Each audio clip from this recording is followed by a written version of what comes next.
ngi massawu tey bépp hôtelier bu nekk biir Dakar ndax fitna buñ leen di teg di sàkku ci ñoom tey ñu bañ a luweti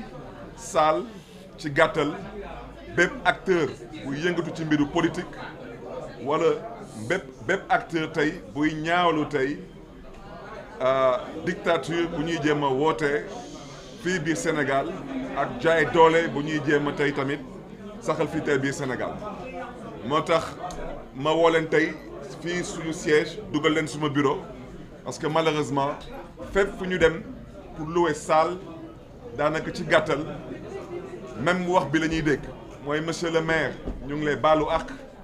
wante dañuy sàkku ci yow rek nga mën ñu comprendre parce que dañuy bañ doole ba ñuy woote ci réew mi doole boobu daal di dal suñu kaw moo tax may wax bépp nit tey bu am tey hôtel biir Dakar ñu ngi leen di baal ci xol bu sedd guy te comprendre nañ bu baax a baax jaay doole bu ñuy woote fii wante ku may interpellé te moom laay interpellé tey tout au long de cet entretien avec la presse mooy le président de la République du Sénégal di son excellence Bassirou Diomaye Diakhar Faye parce que dama koy tudd parce que moom la askanu Sénégal faluñu fi keneen moom dama bëgg mu xam ne ni que démb ak bërki démb àndoon nañu te yu ñuy jaay tey doole biir Dakar yàgg nañ toog fii di ñu louer ay salles à l'époque dans le cadre de la coalition Yewwi Askan Wi kon moom tey en tant que président de la République responsabilité am mooy na def kem kàttanam ba aafiya bu fi nit ñi amoon ba sañ-sañ bu fi nit ñi amoon mënoon daan seen doole di liggéey ñu mën leen ko may te may leen tamit ñu mën a exercer seen profession en toute liberté parce que nag mënuñu toog tey di wax nit ka amul droit louer salle ay acteurs politiques seulement parce qu'ils sont de l'opposition ginnaaw ba ma waxee loolu nag mbokk yi ma bëggoon tey tamit accès suma communication ci ñaari point bu ci njëkk mooy comme nu ngeen ko xamee le 13 décembre 2024 dañ maa jaay doole fokk ci suma mandat ci mairie de Dakar jël ay takk der yóbbu leen mairie de Dakar nekk maire bu askanu Dakar fal amatuma droit dugg ci mairie de Dakar ma bëgg a wax ji leer namuma dara ci mairie de Dakar wante mais biralaat wax ji nee naa ñu def ñaawteef jooju su ci yàlla àndee incha allah dinañ xam ne ni Sénégal dëkku yoon la yàgg dinañ xam ne ni que Sénégal dëkku yoon la wante su ma baat ci kaw mais ci interpellé président de la République son excellence Bassirou Diomaye Diakhar Faye moo fi taxaw su ma jumlee yàggul mu ne que moom dafa libérer la justice wante dama ne am na sañ-sañ taxaw jàkkaarloo ak askanu Sénégal ne leen que moom dafa libérer la justice wante man tamit am naa sañ-sañ ne ko moom moo diggoon askanu Sénégal bu muy wut réew mi que su faloo moom day génn ci conseil supérieur de la magistrature donc pour l'instant xalaatuma que dafa génn ci conseil supérieur de la magistrature bu ci tegu tamit mais rappeler à son excellence le président Bassirou Diomaye Diakhar Faye qu'il est le garant des institutions di ko rappeler tamit que la justice est une institution te tey lu kenn mënul comprendre lu kenn mënul tey dégg mooy ce que certains appellent à la limite un silence pour certains complices bëgguma koo wax parce que bëgguma ko gëm d'autres considèrent même que c'est peut-être même un silence qui ne dit pas son nom donc moom tamit ma bëggoon tamit mu bàyyi ci xel wante lii di Cour suprême du Sénégal ma bëggoon askanu Sénégal déggee ko noonu dama ne ñaawteef jooju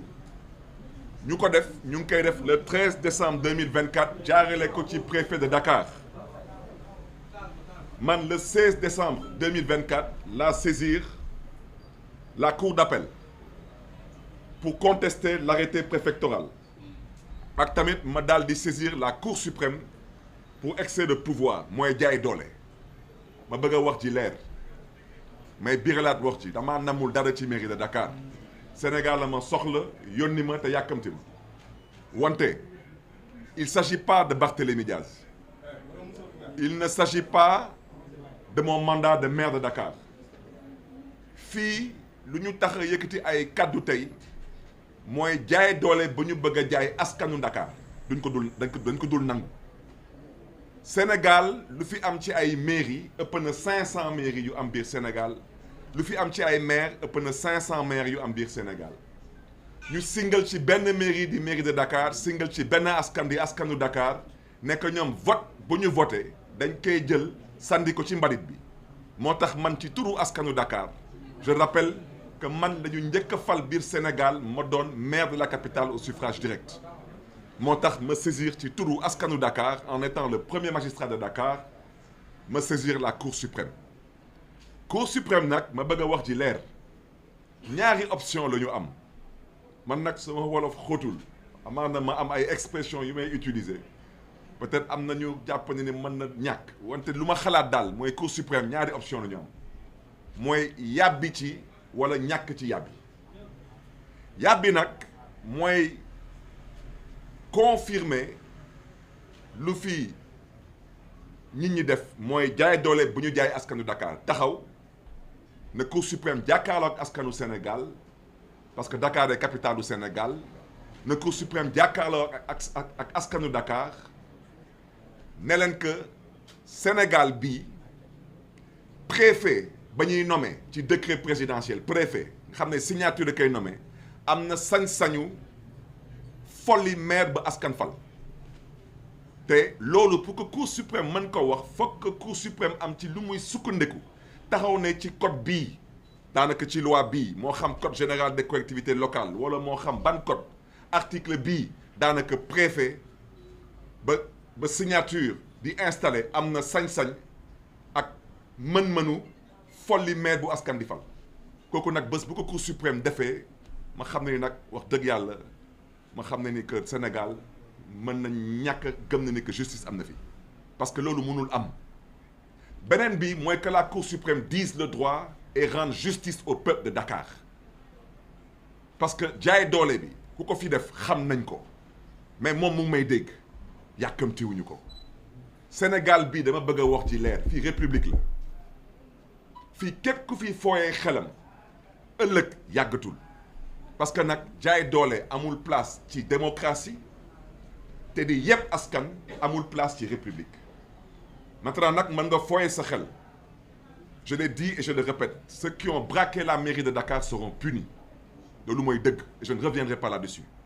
nañu def lu leen neex ils seront punis parce que nag lu ñu def defuñu ko envers Barthélémy Diaz ils ont poignardé le vote du peuple de Dakar te yàggatul moo tax may sàkku ci Cour suprême qu'ils se prononcent et qu'ils disent le droit ils doivent rendre justice au peuple de Dakar loolu mooy seen warugar et je rappelle que am na ay citoyens sénégalais yu leen saisir dont suma rakk bu baax ji di Aïssatou Diop Fall ba ñoom ñu daal di ci yàbbi rendre justice jox ko raison parce que dañ ko doon jaay doole te man ba may dugal suma requête problème mu Aïssatou Diop Fall ak yeneen requêtes yu mel noonu daanaka ça n'existait même pas encore à l'époque donc silence jooju ma bëggoon ñu bàyyi ci xel may rappeler à l'endroit de la Cour suprême du Sénégal que le code général des collectivités locales wax ci article 135 ñoo ma ko gën a xam article 135 nee na maire lenn kese moo ko mën a jëlee ci place am mooy président de la République jël bikam signé décret présidentiel te loolu pour que président mën ko def il faut que maire jooju daal di def lu ñuy wooye crime wala faute grave après une procédure contradictoire article 136 bu code général des collectivités locales yokk ci tamit nekk maire jooju balaa mu mën a perte mandat am mooy ginnaaw président daal di signer décret présidentiel te loolu tamit ñu daal di ko publier su ñu demee nag ba publier ko ci date boobu les maires jooju di daal di ñàkk mandat loolu nag mbokk yi ngeen jéggal ma ci kàddu yi tubaab nee na Cour suprême su ci yàbbiwul loolu la tubaab di wooye un déni de justice. Déni de justice nag xaw ma nu ma koy traduire ci wolof parce que suma wolof xóotul wante ñoom xam nañ fi may waxee te déni de justice am naa yaakaar Cour suprême du ci egg parce que président Bassirou Diomaye Diakhar Faye ci boppam nee na la justice a été libérée te ginnaaw ba may waxee ci waxu déni de justice ma yokk ci tamit loolu tamit bokk na ci luy jalgati constitution du Sénégal buy garantir un pouvoir judiciaire indépendant duma sax wax ci waxu daanaka lu ñu mën a xaar au niveau international parce que man lu ma gëm mooy ñu def ñaawteef ba ñu def di ko jëmale ci askanu Dakar ba ñuy def xalaatuñu la communauté internationale donc bugguma ci dugal communauté internationale bugguma ci dugal le droit international donc fu may daanale ci point jooju mooy di sàkkuwaat ci cour suprême du Sénégal ak ci cour d'appel nañu yàbbi ci lii parce que loolu moo gën ci ñun ñëpp bu ci tegu nag ma bëggoon tamit am lu may wax di ko jëmale ci lu tubaab di wooye des atteintes graves à la liberté d'expression su ma xalaat yépp ngi jëm ci suma doomu ndey Assane Diouf suma rakk Abdou Nguer suma xaritu bopp di Badara Gadiaga suma mag Moustapha Diakhaté Serigne Ablaye Ndiaye wante ngeen même ma taxaw ci suma xarit suma wóllëre di Bachir Fofana mais interpeller Reporters sans frontières lii ça ne va pas continuer lii je le répète ça ne va pas continuer nous nous sommes battus dans ce pays depuis 2 décennies nous avons fait face au président Abdoulaye Wade et il est parti après un combat nous avons fait face au président Macky Sall il est parti après un combat je rappelle que ñaari président yooyu ñoom ñaar ñëpp tëj nañ ma ci kaso tëj nañ ma fii man ci kaso ñii nag foog ñu wax leen nag lu fi xew Sénégal suñu xamulee ñu xamal leen lan moo xew Sénégal démocratie la ñun ñëpp xam nañ ko Sénégal république la Sénégal nation la Sénégal état la su ngeen ubbee constitution du Sénégal du ngeen gis fenn ci constitution du Sénégal fu ñu fa bind chef de l'état amul amul ci constitution du Sénégal lu ñu fa bind mooy président de la République kon nag état lépp ci nekk justice exécutif législative moo tax su ñu bëggee daanaka donner à peu près une idée de lan mooy président de la République ñu koy woy le chef de l'État dëgg naa fi benn waay ndeysaan mu taxaw ne nañ ko bàyyi mu gouverner ma ne ko kooku kenn falu ko day jaawale ngeen jégal ma ci kàddu yi dëj ak ngénte xam ngeen da ngeen di dem ci dëj fekk fa bâche dem ci ngénte fekk fa bâche dem ci dëj fekk fa ceebu yàpp dem ci ngénte fekk fa tamit ceebu yàpp yi nag ñoo bokkul bii yàppu xar la bale yàppu nag moo tax kii day jaawale dëj ak ngénte balaa may dee mu taxaw ne nañ ko bàyyi mu gouverner mais chef du gouvernement du premier ministre mais kooku mi ngi gouverner dafa mënul cuune te tële loolu mooy dëgg wante nag lu mu bëggoon wax comme dafa déggul tubaab lu mu bëggoon wax naan ci gàttal nañ ko bàyyi mu présider nag président mooy présider chef du gouvernement mooy gouverner moo tax ci lii di liberté d'expression ma bëggoon ci interpeller une fois de plus le président Bassirou Diomaye Diakhar Faye qu'il comprenne définitivement que moom la askanu Sénégal fal c'est lui qui est appelé à présider aux destinées du Sénégal loolu mooy dëgg na góorgóorlu parce que jaay doole bi mënatul continuer moom président Bassirou Diomaye Diakhar Faye ba mu falu ba tey kenn musu ko dégg ci dëkk bi muy wax day effacé kenn musu ko wax ci dëkk bi muy wax naan que soi-disant di singal ay nit di wax na leen que ñii dinaa leen def lii wante moom ci signature am na ku mu fi teg kooku di premier ministre kooku kenn falu ko pour muy présider kooku dañ ko nommé pour mu gouverner na yem ci gouverner moom président Bassirou Diomaye Diakhar Faye nee na que libéré na la justice ñu ngi sàkku ci justice bi bu mu dugg ci benn xeexu politique bu ngeen xam ne ni que à la kulli àll ku ko fi sumbi munu ko fi gagné loolu mooy dëgg day metti rek il va reculer tôt ou tard te yàggatul d'où ma volonté de vous annoncer la nécessité dans les jours à venir de mettre en place une coalition et une vaste coalition d'acteurs politiques de tous bords, d'acteurs de la société civile, parce que je le répète, la société civile n'est pas constituée de fumier. La société civile est constituée de dignes fils et filles de ce pays, qui ont grandement contribué aux avancées démocratiques de ce pays. dañ leen nar a delloo njukkal te dañ leen nar a jox seen cër ak seen wàccuwaay lu mooy dëgg. keneen ku fi wax leneen naa féq nga démb yàggatuloon ci ginnaaw ay fan ci ginnaaw ba ngay toog ci dëkk bi di jooy ak di yuuxu société civile jooju moo fi nekkoon di la kaasal ak di la xeexal sa ay droit su la neexee tey nag ngay wane sa jikko parce que yàgg naa ko wax nee naa ab réew mi mën naa juma wante ci ay fan yu néew yéen ñëpp di ngeen ubbi seen ay bët parce que ci dëkk bi am na ay nit ñu fiy woote responsabilité mën naa juum wante je crois qu'ils ont besoin d'un accompagnement psychologique et voire même psychiatrique parce que l'accompagnement psychologique il y a des gens qui ont besoin de s'asseoir di mën a waxtaan avec des psychologues ndax ñu xam qu'est-ce qui ne va pas l'accompagnement psychiatrique am na ay dof yu bëri ñu ngi ci mbedd yi di doxa wante dañ jéem a xoolaat ñoom ñooñu est-ce que soxlawuñu dem fan dem seeti docteur parce que nit ki nag mënuñu la fal nga nar a kontaan di bégal sa askan ngay toog di dëkk di mer kese rek te kenn waxula dara donc mbokk yi daal bañ a guddal loolu moo nekkoon kàddu yi ngeen may ma mën ko tënk ci tubaab ci ñaar ba ñetti baat maa ngi leen di gërëm di leen di sant di leen di jéglu tamit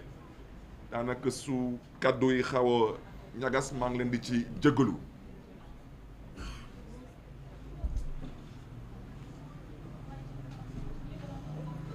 Oui, bonsoir mesdames, messieurs de la presse.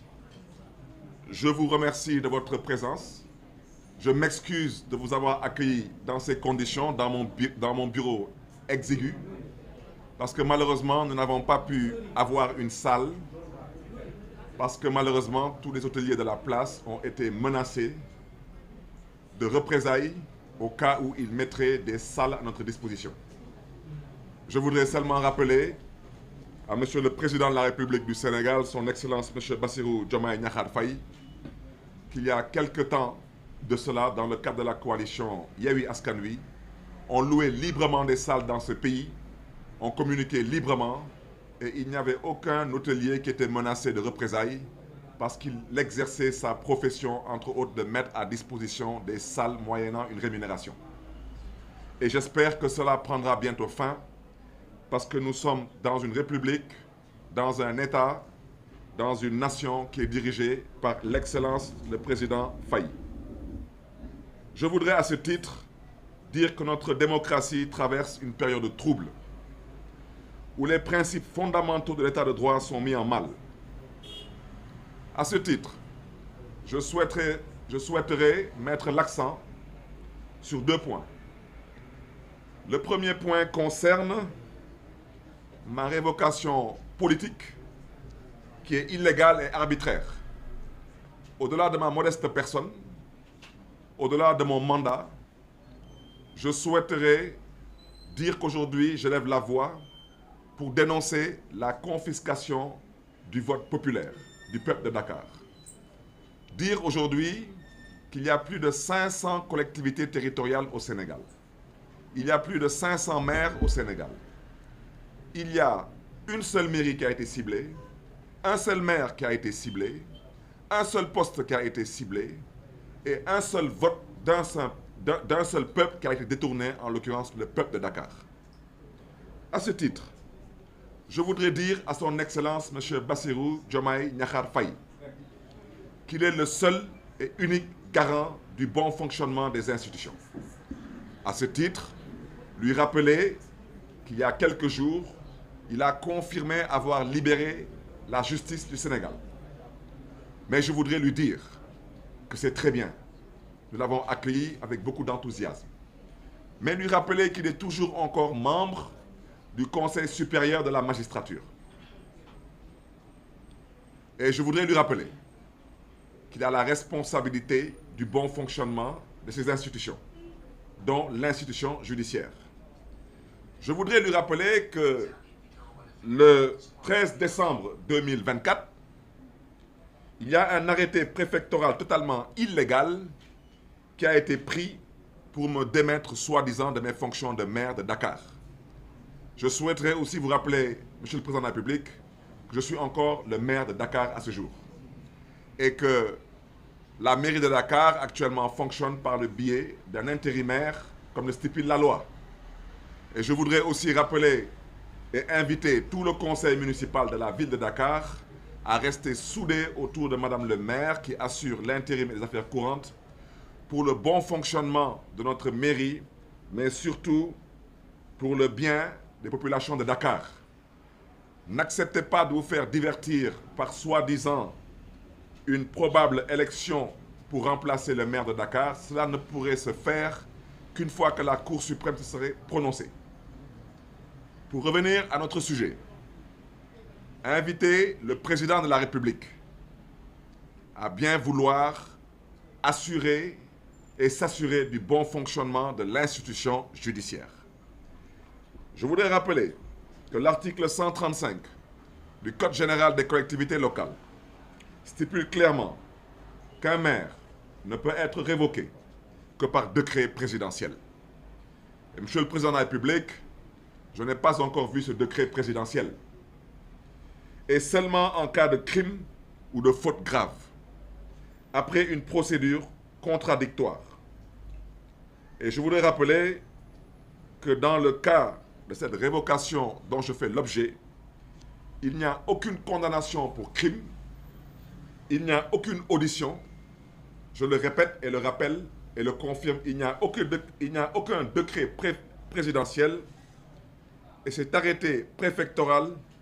est constitutif d'un excès de pouvoir manifeste. Il est donc caduc en droit.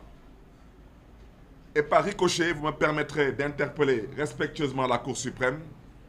pour vous dire qu'il ne s'agit pas de moi. Moi, je m'occupe d'autre chose aujourd'hui. J'ai d'autres objectifs et j'ai d'autres ambitions. Il ne s'agit pas de mon mandat de maire. Je voudrais vous rappeler que je suis d'abord un citoyen sénégalais. Je ne suis pas n'importe quel citoyen sénégalais, je suis un élu. Je ne suis pas n'importe quel élu, je suis le maire de la capitale du Sénégal, Dakar. Et je voudrais vous rappeler que Dakar est la seule ville du Sénégal citée dans la Constitution du Sénégal. Je voudrais vous rappeler que vous tous, autant que vous êtes, vous vous réveillez à Dakar, vous habitez à Dakar, et Dakar est le siège de la Cour suprême du Sénégal. Dakar ne peut pas être la seule ville du Sénégal aujourd'hui qui ne dispose pas d'un maire élu au suffrage direct. C'est anormal, c'est illégal et c'est manifestement antidémocratique. Je ne reviendrai pas sur ceux qui ont braqué la mairie de Dakar. Ceux qui me connaissent savent que je ne parle pas en l'air. Je ne menace pas. Je le dis et je le répète avec force. Et je prends tout le peuple sénégalais à témoin. Ceux qui ont commis ce crime contre le peuple, braqué la mairie de Dakar, ceux qui ont détourné le vote de Dakar seront punis. Ça, je vous le promets. Ça prendra le temps que ça prendra, ils seront punis. Quel que soit leur grade, leur titre, leur rang et tout protocole observé. Le Sénégal est une république et à ce titre, on doit apprendre à se respecter. Je voudrais donc dire que la Cour suprême que l'arrêté préfectoral est légal. À ce titre, je souhaiterais dire qu'elle est dans l'obligation de vous indiquer la loi qu'elle va convoquer et les articles qui seront aussi. Je le répète, ça n'existe pas. Ou dans le cas contraire, la ville de Dakar doit rendre justice au peuple de Dakar en respectant. Ou la Cour suprême a aussi l'autre option,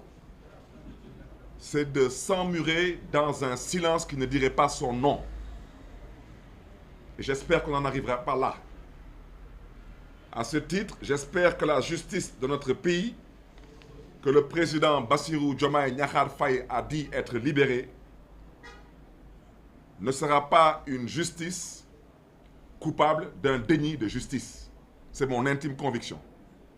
Pour ne pas être long, vous me permettrez de terminer sur un deuxième élément. C'est un élément relatif aux atteintes graves à la liberté d'expression. Rappelez à ce titre que le Sénégal est un état de droit, pour ceux qui l'ont oublié. Rappelez aujourd'hui qu'il y a quasiment une bonne vingtaine de détenus politiques, pour ne pas dire d'otages politiques, qui doivent être libérés. Et dans les jours à venir, nous travaillerons à cela parce que je reste convaincu qu'il y a une nécessité de mettre en place une vaste coalition d'acteurs politiques, de la société civile, et je rappelle que cette société civile n'est pas constituée de fumier, et surtout d'activistes et de lanceurs d'alerte. Il est temps de se mobiliser, il est temps de manifester, il est temps de faire face pour que ceux qui ont des penchants qui relèvent d'une pensée dictatoriale comprennent définitivement qu'ils n'impressionnent personne dans ce pays, pour ne pas dire qu'ils font pitié, et qu'ils ont intérêt à revenir à la raison. Parce que ce qui se passe, nous ne l'accepterons plus. Mes pensées vont vers mon frère Assane Diouf, vers Abdou Nguer, vers Badara Gadiaga, vers Moustapha Diakhaté, vers Ablaye Ndiaye, entre autres. Mais à ce stade, je souhaiterais interpeller Reporters sans frontières. Monsieur Bachir Fofana est un éminent journaliste qui n'a fait que faire son travail comme tous les journalistes à travers le monde le font tous les jours. C'est d'informer juste et vrai. Et éventuellement, de nous faire part de sa pensée. Et voici les raisons pour lesquelles M. Bachir Fofana se trouve actuellement en prison. À travers M. Bachir Fofana, on cherche à museler une presse libre et indépendante. J'invite à ce titre Reporters sans frontières à prendre ses dispositions et ses responsabilités. Quant à nous, acteurs politiques,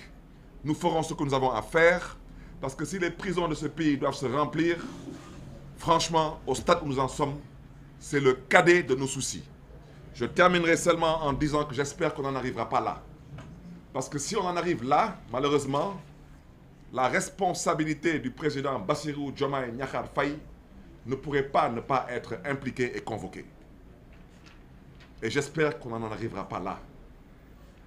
Parce qu'il y a des individus dans ce pays qui n'en valent pas la peine. Il y a un individu dans ce pays qui a dit que ce pays a un problème d'autorité. Moi, je ne le crois pas. Le problème de cet individu, c'est qu'il confond. Il dit être chef de parti. Il a raison, il est effectivement chef de parti. Mais il a oublié que l'homme qui a été élu est chef suprême des armées. Et l'armée a toujours été une armée sous autorité. Donc à la limite, c'est une insulte grave à l'armée et à l'intelligence des Sénégalais. Mais ça, nous en reviendrons prochainement. Alors ce monsieur dit que le problème de ce pays, c'est qu'on doit lui laisser le soin de gouverner. Un chef du gouvernement, il gouverne. C'est que comme il ne comprend pas le français, il a voulu vous dire qu'il avait souhaité qu'on lui laisse le soin de présider. Mais un président, c'est fait pour présider, mais un président, il est élu. Et lui, il est nommé. Donc je vous remercie une fois de plus pour votre aimable attention, en vous souhaitant une excellente fin de journée et une très bonne continuation. Merci à vous.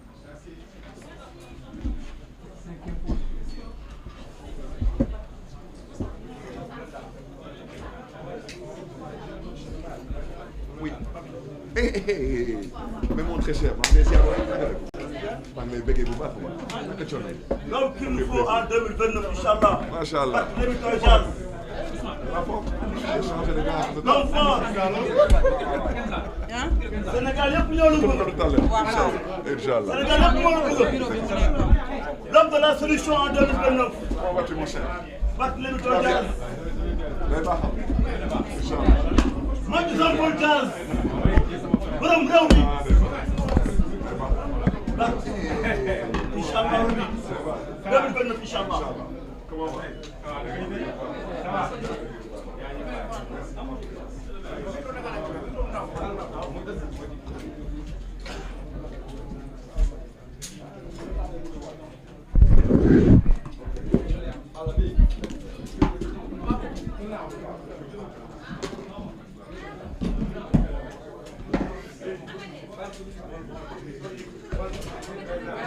Thank you.